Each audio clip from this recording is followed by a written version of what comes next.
బంగారు నక్క. అడవిలో అన్ని జంతువుల మధ్య ఒక నక్క ఉండేది. అది చాలా హుషారైంది. అన్ని జంతువులు దాన్ని చూసి చాలా భయపడేవి. ఎవరూ దానితో మాట్లాడాలి అని అనుకోరు. ఎందుకంటే బంగారు నక్క ఎంత తెలివైనదంటే అది ఎవరినైనా దాని మాటల్లో పెట్టి వాళ్ళని ఉపయోగించుకునేది. మెల్లిమెల్లిగా దానికి అడవిలో ఎవరు మిత్రులు మిగలకపోయేసరికి అది దగ్గరలో ఉన్న గ్రామానికి వెతికి వెళ్ళేది. అది ప్రతి రాత్రి వేటకి వెళ్ళి గ్రామంలో ఏదో ఒక చిన్న పశు పక్షులను తినేసేది. గ్రామంలో అందరికీ అనుమానం వస్తుంది. వాళ్ళకి అర్థం కాదు రోజు రాత్రి ఎవరు వచ్చి ఆ జంతువులను ఎత్తుకెళ్తున్నారు అని. ఒకరోజు చింటూ ఆ బంగారు నక్కని చూసేస్తాడు. అమ్మా, అక్కడ చూడు, బంగారు రంగు నక్క. ఏమన్నావు? అక్కడ చూడమ్మా. చింటూ తన ఇంటి కిటికీ నుంచి చూస్తాడు. బంగారు నక్క వచ్చి వాళ్ళ వాకిట్లో ఉన్న కుక్కని తినేస్తుంది. అయ్యో రామా, ఇది మన కుక్కని తినేసిందే. ఇప్పుడు ఏం చెయ్యాలి? ఖచ్చితంగా ఇదే నక్క అయి ఉంటుంది. గ్రామంలో మిగతా జంతువుల్ని తినేసి ఉంటుంది. ఈ విషయాన్ని నేను ఇప్పుడే వెళ్ళి గ్రామస్తులందరికీ చెప్పాలి. చింటూ వాళ్ళమ్మ ఈ విషయం పూర్తి గ్రామం అంతా చెప్తుంది. కానీ తన మాటలు ఎవ్వరూ నమ్మరు. అరే అక్క, అలా ఎలా అంటున్నావు? ఒక నక్క ఇన్ని ఎలా చేయగలదు? ఇంకా నువ్వు ఇదేమంటున్నావు? బంగారు రంగు నక్క? మేము ఎప్పుడూ వినలేదే. మేము ఎలా నమ్మాలిది? చింటూకి డ్రాయింగ్ వేయడం బాగా వచ్చు. అతను ఒక బంగారు నక్క డ్రాయింగ్ వేస్తాడు. ఇంకా గ్రామ ప్రజలందరికీ చూపిస్తాడు. అచ్చం ఇలానే ఉంది ఆ నక్క. నేను చూశాను మా ఇంటి కిటికీలో నుంచి. గ్రామ ప్రజలందరూ చింటూ ఇంకా వాళ్ళమ్మ మాటలు నమ్ముతారు. ఇంకా రాత్రి గ్రామంలో అన్ని చోట్ల కాస్త కాస్త నిప్పు అంటించాలి అని నిర్ణయించుకుంటారు. ఇంకా ఎవరూ పడుకోకూడదు అని అనుకుంటారు. అందరూ వాళ్ళ కిటికీ దగ్గర కూర్చుని బంగారు నక్క కోసం ఎదురు చూస్తూ ఉంటారు. రాత్రి నక్క వస్తుంది. ఇంకా వెలుగులో నిప్పు మండుతూ ఉన్నప్పుడు దాని శరీరం మెరుస్తూ ఉంటుంది. ఇంకా అందరికీ అర్థమవుతుంది చింటూ ఇంకా వాళ్ళమ్మ నిజం చెప్తున్నారు అని. మరుసటి రోజు వాళ్ళు జంతువులను పట్టుకునే వాళ్ళకి ఫోన్ చేస్తారు. అక్కడ నుంచి చాలామంది వస్తారు. ఇంకా ఒక రాత్రి అక్కడే గ్రామంలో ఉండాలని నిర్ణయించుకుంటారు. వాళ్ళు రాత్రి బంగారు నక్క రాగానే దాన్ని పట్టుకుంటారు.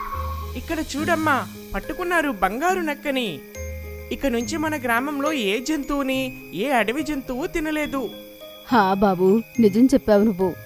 చింటూ ఇంకా వాళ్ళ అమ్మకి గ్రామ సర్పంచ్ బహుమతిస్తాడు. అమ్మా, నేను చాలా సంతోషంగా ఉన్నా.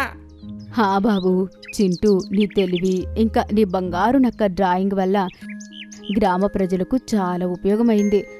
అందరూ నిన్ను పొగుడుతున్నారు. నక్కని పట్టుకున్నారు. ఇంకా నీ డ్రాయింగ్ గొప్పతనం కూడా అందరికీ తెలిసింది.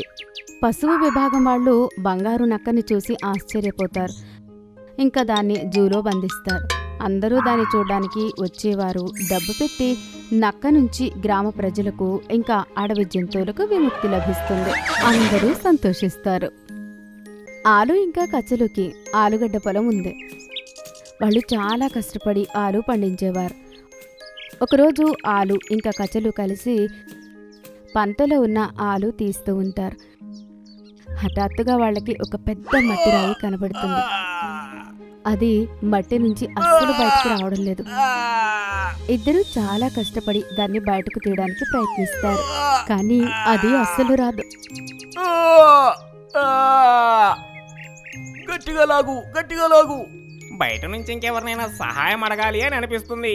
నాకిప్పుడు అనిపిస్తుంది మనం పండించిన అన్ని పంటల్లోకెల్లా ఇదే పెద్ద ఆలు అని. నువ్వు సరిగ్గా చెప్పావు. ఇంత పెద్ద ఆలు నేనెప్పుడు చూడలేదన్నా. ఇది నువ్వే పండించావు. పండించింది అయితే నేనే, కానీ దీన్ని బయటకు తీయడానికి నా ప్రాణాలు పోయేలా ఉన్నాయి. అరే అన్నా, ఇది ఆలు కాదు. ఇది అయితే పెద్ద మట్టి రాయి. దీన్ని మనం ఆలు అనుకున్నాం. నువ్వు సరిగ్గా చెప్పావు, కానీ ఇంత పెద్ద మట్టి ఇది ఎలా సాధ్యం? పద పద, దీన్ని పగలగొట్టి చూద్దాము. అసలు దీంట్లో ఏముందో. మిగతా ఆలుల సహాయంతో దీన్ని పగలగొట్టి చూద్దాం. ఆలు ఇంకా కచ్చలు మట్టిని మెల్లమెల్లగా కొట్టి తవ్వుతూ ఉంటారు. దాన్ని పగలగొట్టి వాళ్ళు ఎంత అలసిపోతారు అంటే అలసటతో అవి రెండూ అక్కడే నిద్రపోతాయి. అవి నిద్ర లేచి చూసేసరికి ఆ మట్టి గడ్డ ఇంకా పెద్దగా అయి ఉంటుంది. అరే యార్, చూడు ఇది ఎంత పెద్దగా అయిందో. ఇది ఎక్కడి కష్టం. ఇక మనం మిగతా పని ఎలా చేసుకోవాలి? మట్టి ఆలు ఎంత పెద్దగా ఉంటుందంటే దాన్ని చూసి ఇద్దరు చాలా కంగారు పడతారు. హఠాత్తుగా పెద్ద వర్షం పడుతుంది. ఆలు ఇంకా కచలు వర్షంలో నాట్యం చేస్తూ ఉంటారు. అరే భగవంతుడా, నువ్వు మంచి పని చేశావు. అలసట అంతా దూరం అయిపోయింది. పదా అన్నా, మనం డాన్స్ చేద్దాం. ఆలు ఇంకా కచలు హాయిగా వర్షంలో డాన్స్ చేస్తూ ఉంటారు. ఇంకా హఠాత్తుగా కచలు కాలు జారుతుంది. ఇంకా వెల్లికలా పడిపోతుంది. అది ఇంకా కింద పడిపోయి కొట్టుకుంటుంది. ఏమైందన్నా? కచ్చలు దానికి కొట్టుకోగాని దానికి కళ్ళు తిరుగుతూ ఉంటాయి. అరే, ఎలా అనిపించిందంటే నేనేదో పెద్ద బండరాయికి కొట్టుకున్నట్టు. అసలు ఏం జరిగింది? హఠాత్తుగా వర్షం నీళ్లకు ఆ మట్టి రాయి కరుగుతూ కరుగుతూ చిన్నగా అయిపోతూ ఉంటుంది. ఇంకా లోపల నుంచి చాలా ఆలుగడ్డలు బయటకు వస్తాయి. అవి ఆ మట్టి రాయిలో దాగి ఉంటాయి. అరే చూడు, ఇన్ని ఆలుగడ్డలు మట్టిలో దాక్కున్నాయి. అందుకే ఆ మట్టి రాయి మనకు అంత బరువుగా అనిపించింది. ఇప్పుడు చూడు. ఇద్దరు అన్నదమ్ములు బాగా నవ్వుతారు. కానీ దీన్ని మనం ఇప్పుడు ఏం చెయ్యాలి? చేసేదేముంది, రేపు అందరినీ పార్టీకి పిలుద్దాం. ఇంకా ఒక పెద్ద పార్టీ చేసుకుందాం. అక్కడ ఉన్న వాళ్ళ మిత్రుడు ఇంకా వీళ్ళు ఇద్దరూ కలిసి గట్టిగా నవ్వుతుంటారు.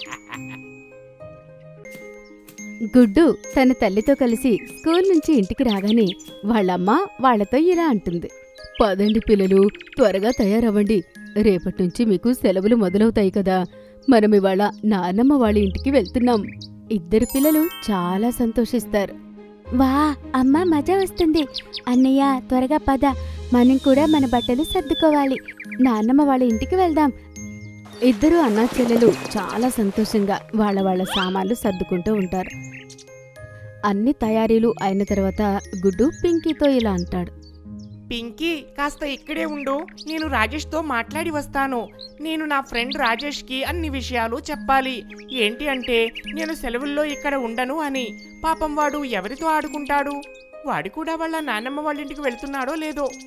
సరే అన్నా, వెళ్ళి రాజేష్ని కలిసిరా. నేను అమ్మకి చెప్తాను, కంగారు పడుకో.